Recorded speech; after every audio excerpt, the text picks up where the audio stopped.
इतना पानी चल रहा है ये बिजमा नखावड़ा में, ये ऊपर से आ रहा है, काटल की तरफ मुड़ गया है और काटल में शायद काटल में घुसा है पानी, बाकी यहाँ से ये आ रहा है सब।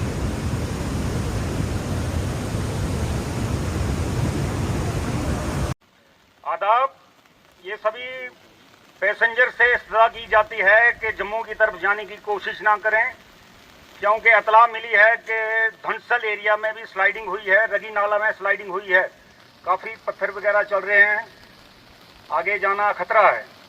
बराए मेहरबानी करके आगे जाने की कोशिश ना करें। जैसे कि आपको मालूम है कल भी एक हादसा हुआ है रामसू में, और 3-4 दिन पहले रगी नाला में भी हुआ था। बराए मेहरबानी अपने